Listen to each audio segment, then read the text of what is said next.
módulo, a gente foi um pouco antes da Grécia, porque nós, no mundo ocidental, a gente segue a tradição grega da matemática, da filosofia, das artes e do teatro dentro desse contexto todo. Mas a gente sabe que existiram outras manifestações artísticas e teatrais em outros povos, com os primeiros rituais. Então, a gente percebe o que esses povos todos têm em comum. O que aconteceu na China, que aconteceu na Índia, que aconteceu e depois vem acontecer na Grécia, né? O homem se dá conta de que a natureza tem um poder muito forte. Ele se dá conta de que essas forças da natureza que se manifestam através da chuva, do sol, da lua, dos ciclos da natureza, dos raios e trovões, não podem ser controlados pelo homem. Naquele momento, não se tinha entendimento de ciência, a gente está falando de uma pré-história. E aí o homem começa a se relacionar com essas forças da natureza, concedendo a elas um papel de sagrado. Bom, se a gente não consegue controlar essa natureza, deve existir um ser maior que nós que tem esse poder de controlar essa natureza. E aí, essas civilizações vão desenvolvendo as suas culturas e, paralelo a isso, o seu religare, a sua religiosidade, a forma de unir o que há de humano. E aí a gente vai chamar isso de profano, não no sentido que tem hoje a palavra, mas quando a gente está falando dessa antropologia, profano é tudo aquilo que não é divino, que não é sagrado, em oposição a esse sagrado. Acende a luz, por favor. Obrigada. Em oposição a esse sagrado, a essas forças da natureza que a humanidade não consegue explicar. E através de tentar se comunicar com essas forças da natureza, através das pantomimas, através das danças, esses deuses foram ganhando vida. A gente percebe que as civilizações antigas, todas elas eram politeístas, ou seja, adoravam vários deuses, porque associavam esses deuses, cada deus com uma força da natureza. Então, a gente fala das religiões africanas, que têm os seus deuses do candomblé, a gente vai falar do panteão grego, de Zeus, o deus do trovão, com todos as suas outras divindades. Apolo é o deus sol, Baco, o Dionísio é o deus do teatro, o deus do vinho, Afrodite é a deusa da beleza, Hera a deusa da família. A gente vai para a religião hindu e eles têm milhares de deuses, como a gente já falou. Então a gente tem os deuses, o Shiva, o Ganesha, o Krishna, Lakshmi, e por aí vai. A gente vai para o Egito, Osíris, Ísis. E o teatro na Grécia vai pegar essa forma de deuses, essa forma de adoração aos deuses, de homenagem aos deuses. Então, a Grécia vai pegar essa formação teatral que vem dessa origem ritual, dessa adoração aos deuses, e no teatro grego isso vai ganhar uma forma de arte solidificada.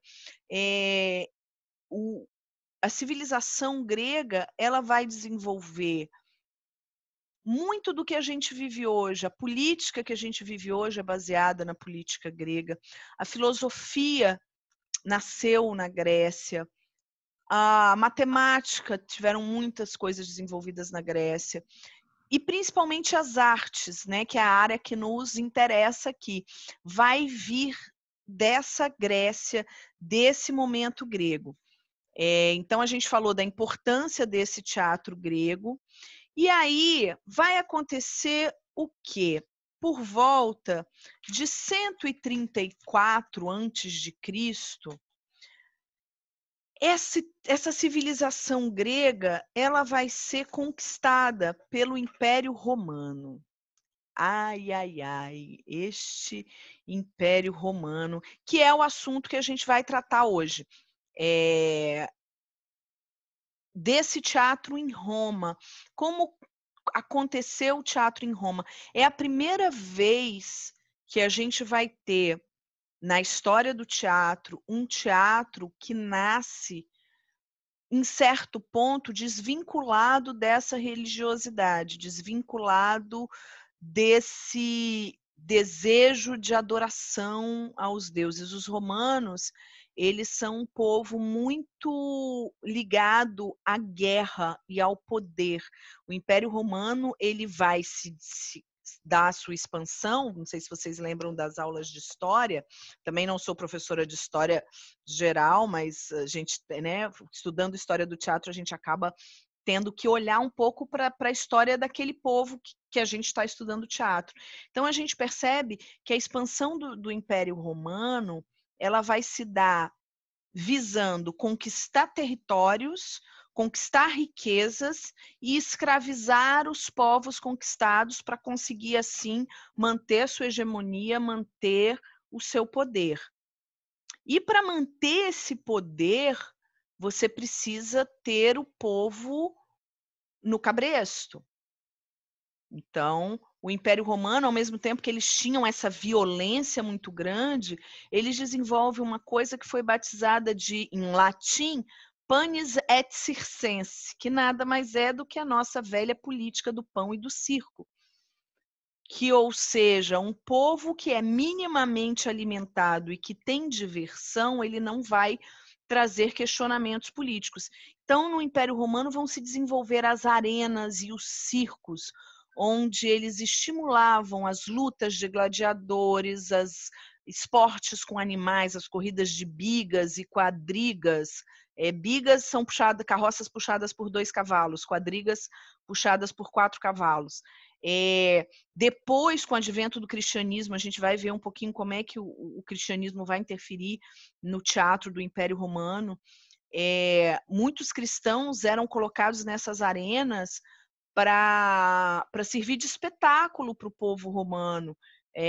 Então, eram entregues a leões, tem a história, né, do Daniel na cova dos leões. Eu não sabia que nessas épocas, né, na Grécia Antiga, já tinham assim cristãos. Então, a gente está num momento, o Império Romano conquista a Grécia em 146 a.C. Então, o Império Romano ele vai além.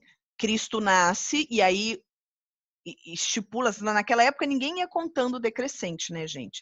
Isso a gente marca esses anos hoje em dia. Eles tinham quando Cristo nasceu e depois, quando o imperador Constantino, por volta de 300 depois de Cristo, ele vai se converter ao cristianismo, aí ele vai adotar no Edito de Milão o cristianismo como religião oficial do Império Romano, vai parar a perseguição aos cristãos. Mas a gente tem ali 300 anos de perseguição. O próprio Cristo, quando nasceu, ele nasceu no Império Romano. Ele nasceu onde hoje seria a Cisjordânia, mas pertencia na época ao Império Romano, era parte do Oriente Médio.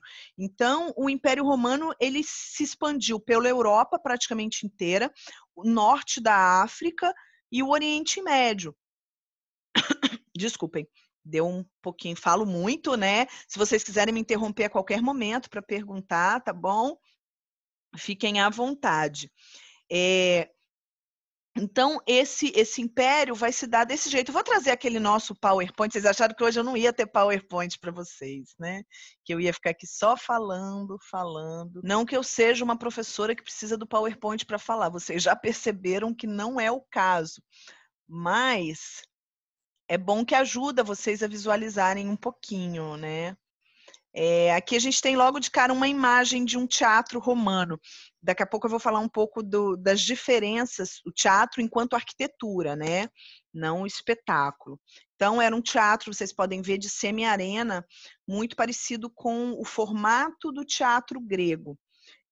O teatro grego vai chegar em Roma um pouco antes do Império Romano conquistar a Grécia, através de escravos que tinham conhecimento e muito também através dos mercadores e dos viajantes. A gente sabe que muito da miscigenação cultural, não hoje em época de globalização, mas também tem a ver com negócios e comércios, né? Mas a mudança de cultura e a informação de uma cultura para outra se dava muito em função do comércio. Tanto que muitos povos viveram isolados até as grandes navegações, que tinham um intuito que comercial. A gente já viu, por exemplo, como a China se desenvolveu por conta da rota da seda, né? Como Portugal expandiu-se na época das navegações. Mas vamos lá, vamos seguindo aqui no Império Romano. No Império Romano aconteciam pequenos jogos cênicos que eles chamavam de ludi. Ludi é jogo em latim, né? Por isso, quando a gente vai falar dos jogos infantis, é lúdico. Vem dessa coisa do jogo. Então, latim é uma língua muito bonita, eu não aprendi, não. Então, por volta de 364, começam a antes de Cristo e bem antes da conquista do Império Grego. Vocês devem lembrar que o Império Romano foi fundado, a lenda da fundação do Império Romano é dos irmãos Rômulo e Reno, que foram abandonados e foram criados por uma loba e fundaram a cidade de Roma, e aí foi se expandindo o império e vieram esses imperadores muito violentos, um sucedendo o outro, muitos matando o seu antecessor para poder assumir o lugar. Então, é uma história de muita violência. Então, por volta de 330 a.C., esses ludes começaram a fazer a graça das pessoas. Então, a Roma vai ter esse teatro, esses jogos cênicos, também com pantomima, mímica, as expressões corporais, enfim. Esses ludes, eles aconteciam em cada mês, e cada vez que eles faziam um lude era em homenagem a um deus diferente. Algumas peças gregas começaram a chegar em Roma. E o teatro romano, ele não cria, a princípio, uma dramaturgia própria. Ele pega as peças gregas e começa a traduzir para o latim. Então, ele vai importar essa cultura grega, mesmo antes da conquista do Império. Os deuses romanos, por exemplo, eles simplesmente, quando o Império Romano conquistou a Grécia, eles não queriam convencer o povo grego a usar a sua própria cultura. Então, eles se apropriaram da cultura dos gregos, pegaram os deuses e mudaram os nomes. Zeus virou Júpiter, Afrodite virou Vênus, Apolo... A adaptação eles fizeram. Eles fizeram... Apolo. Apolo mudou de nome também, tem outro nome que agora eu não vou lembrar. E Dionísio, o nosso deus do teatro, virou Baco. Daí vem as bacantes, as bacanais, tudo isso por conta do deus Baco. O povo romano também era um povo que não tinha muita moral. Não quer dizer que eles eram imorais, é que a concepção moral deles era um pouco diferente. Então, era comum no Império Romano acontecerem orgias, acontecerem violências sexuais, acontecerem outras coisas para o bem e para o mal, tá? Então, eles vão pegar esse repertório grego e vão começar a transformar esse repertório grego em repertório romano. E assim como na Grécia, os atores são todos homens e usam máscaras. A máscara aqui, ela não tem mais aquela função sagrada que a gente viu em outros povos. Ela tem mais uma função expressiva de mostrar quais as características daquela personagem. E os atores, na sua grande maioria, eram escravos ou escravos que foram libertos. Esses escravos que foram libertos através do teatro, eles ganharam liberdade para continuar organizando os espetáculos e montando. E os escravos que não tinham liberdade, eles faziam os papéis que sofriam mais violência. Então, olha que legal que podia acontecer em Roma. Se precisasse matar, o Mateus sorri, olha como ele é maligno, gente. Se precisassem matar um ator em cena, na Grécia isso não acontecia, isso acontecia nos bastidores e alguém falava, fulano matou o ciclano. A gente falsifica essa morte, né? A gente aprende até a fazer sangue falso.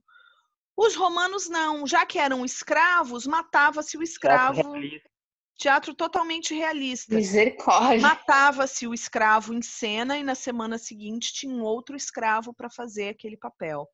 Então, por exemplo, se eles fossem fazer a história de Édipo Rei, que eu contei para vocês na semana passada, que o Édipo fura os próprios olhos, se essa peça fosse ser feita nesses moldes romanos, o escravo, o ator, furaria seus próprios olhos durante a cena para representar aquele papel. E aí, muito... Mas eles não tinham esse amor à vida, gente. Os gladiadores, que era o espetáculo que eles mais gostavam, entravam nessas arenas de teatro e de circo e só saía um. Um tinha que matar o outro, só ia sobreviver um. E o público ia à loucura. Então, o Império Romano incentivava os espetáculos de mais violência e os de comédia. Porque a tragédia faz você pensar. A tragédia não quer dizer que a comédia romana não tinha alguma crítica social, mas isso não era valorizado pelo Estado. O Estado só queria que se fizesse as comédias de riso fácil, de personagens tipo, de caracterização mais simples, tá? O teatro romano, como eu falei, ele perde esse caráter de sagrado. Então, diante dessas questões do pão e do circo e dessa violência estimulada nessa manifestação artística, o teatro romano vai visar exclusivamente a diversão e o prazer. E aí a comédia, o que na Grécia a tragédia era muito mais importante que a comédia, em Roma a comédia vai sobressair. Existiam também os espetáculos de circo, como eu falei, e quem se apresentava nesse circo? Os gladiadores, as lutas com animais, ou lutas de animais entre si, às vezes eles soltavam um leão e um tigre para ver quem mata quem, ou soltavam animais mais frágeis para o leão capturar no meio da arena. As corridas de cavalo e os espetáculos de acrobacia, isso era o que eles mais gostavam. E depois do cristianismo, muitos cristãos foram sacrificados por aí. Aqui a gente vai ter um esqueminha de como era o teatro romano, muito parecido com o grego. A diferença maior é que o teatro grego ele era construído numa encosta, aproveitando o morro para fazer arquibancada. O teatro romano não. O teatro romano ele vai ser construído de forma vertical, tá? E através de uma construção arquitetônica. Então, aqui tem os espaços divididos, a cávea, como vocês podem ver, é arquibancada, os lugares mais próximos da orquestra, que é onde ficava o coro, e assim como na Grécia, eram os lugares mais importantes, e quanto menos importante você fosse na sociedade, mais alto você sentava. É parecido com hoje em dia, quem tem dinheiro paga os ingressos mais caros e vê melhor o show do camarote, né? Naquela época os ingressos não eram pagos, mas você assim, tinha os lugares mais importantes dos aristocratas, dos reis, dos imperadores e da sua corte. E aí, quanto mais pobre você fosse, mais para cima você ia ficar no trampolim. A orquestra, esse semicírculo, é onde o coro se apresenta. No teatro romano, cria algumas coisas que o teatro grego não tinha, como, por exemplo, o púlpito, que não era como o púlpito de hoje, que é aquela plataforma que você põe o texto ali para ler. O púlpito era uma plataforma de madeira onde os atores protagonistas subiam, e aí vai ser o primeiro palquinho elevado, eles subiam para falar. Esses lugares laterais aqui, o aditus maximus, era por onde os atores e o coro entravam, tá? Aqui eles construíram um cenarium, que é uma palavra grega, romana também, latina. O cenário era uma construção arquitetônica. A gente vai ver aqui é o Teatro de Marcelo, ele existe até hoje, a gente vai mostrar algumas coisinhas sobre ele depois. Aqui, ó, o Teatro de Marcelo. Vocês estão vendo aqui a arquibancada, a forma como foi construída. Esse teatro, essa aqui é uma gravura da época. Aqui, então, a gente tem ele hoje em dia, e aqui a gente tem uma gravura antiga de como ele era na cidade antiga. E aqui hoje ele ganhou uma outra função, ele não tem mais as partes internas de arquibancada, ele virou, acho que um museu e tal, e algumas coisas aqui foram construídas depois. Mas a gente já vê que é rua asfaltada, já é uma coisa mais recente. Esse aqui foi o primeiro teatro de pedra construído no Império Romano, que é o Teatro de Pompeu, que ficava em Pompeia. Vocês sabem que Pompeia foi destruída pelo Vesúvio, né? Pelo vulcão. Até então até ontem eu achava que ela tinha sido coberta de lavas, mas não é a lava que destrói e mata, não. Parece que é uma poeira cósmica de 300 graus que congela tudo. Eu não sabia, fui saber disso ontem. A aula de teatro eu ensino, mas eu também vou aprender um pouquinho. E esse teatro foi o primeiro teatro construído em pedras. No começo, em Roma, existiam palquinhos de madeira que eram montados para apresentação e desmontados. Só quando eles vão conquistar o Império Grego e vão se apropriar dessa cultura grega é que eles começam a construir esses teatros. E o primeiro foi esse construído pelo imperador Pompeu, em Pompeia, que depois foi destruído pela lava. Vamos seguindo aqui. Falar dos dramaturgos romanos.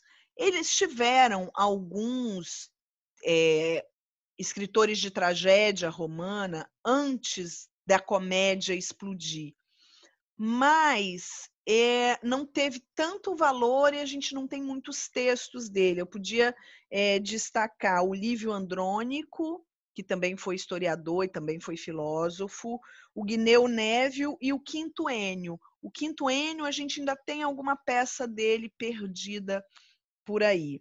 Mas o sucesso mesmo do teatro vem com Plauto, que vai trabalhar com comédias. O Plauto é ele que é considerado hoje o pai da comédia musical, como se a comédia musical tivesse surgido com o Plauto. Ele tinha uma grande veia poética, ele era um grande escritor e a sua comédia era muito farsesca, tá?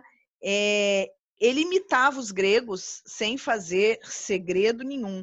E ele tinha mania de pegar várias peças gregas e misturava as histórias para compor as suas próprias histórias.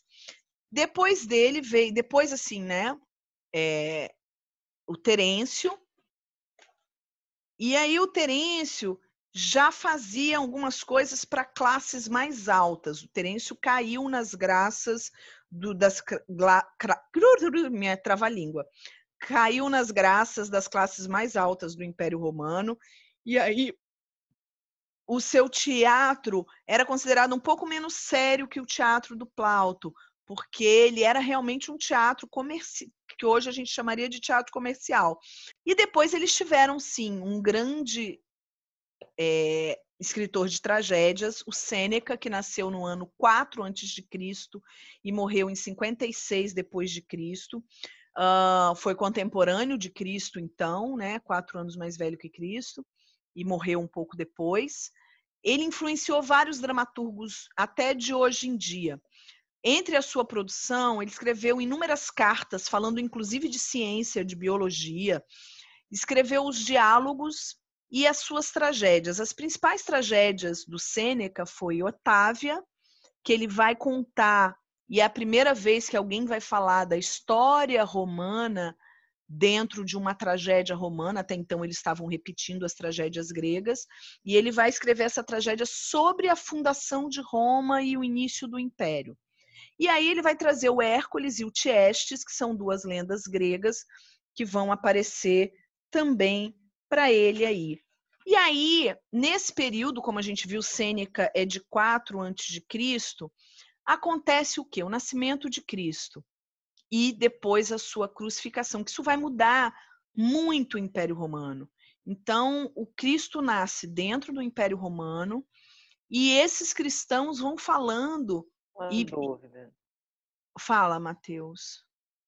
Por exemplo, Jesus Cristo foi crucificado, né, na cruz. Naquela época, os sacrifícios, tipo assim, não tinha, outras pessoas também não foram sacrificadas na cruz, será? Muitas pessoas foram sacrificadas na cruz. Inclusive, nesses shows de carnificina dos circos romanos, eles tinham o momento da crucificação e o povo adorava. Então não foi só Jesus, né? Não, inclusive quando Jesus foi crucificado, outras 2 pessoas foram crucificadas junto com ele. Era comum. Existiu, assim, teve um fato histórico do Ben-Hur, até a história de Ben-Hur que conta isso. Não sei se o filme novo é bom, o filme antigo era incrível. E eles crucificam 500 cristãos numa estrada, assim, uma cruz do lado da outra. É uma cena bizarríssima de se ver. O negócio dos romanos era sangue, sim. O negócio dos romanos era sangue e fazer esse espetáculo, transformar. Agressivo. Era muito agressivo e isso era uma maneira também de manter os escravos sob domínio. Porque somos sangrentos, sim, matamos, sim. Vai andar na linha ou vai andar fora da linha? Então você se rende, né? Você se rende porque é uma forma de você salvar a sua vida. Só que aí e o teatro romano continua com essa agressividade toda. Mas acontece que o imperador Constantino, depois de conquistar o Império Bizantino e tal, ele vai se converter ao cristianismo. Depois que Paulo vai para Roma, Pedro vai para Roma, encontra Paulo, e aí eles começam a ampliar isso. O imperador Constantino vai se converter ao cristianismo. E aí algumas transformações vão acontecer. Primeiro, cessa o show de carnificina dos cristãos. Porque o que antes era feito com os gladiadores de todos os povos conquistados, quando o Império Romano começa a perseguir os cristãos, vira o principal alvo da carnificina, passam a ser os cristãos.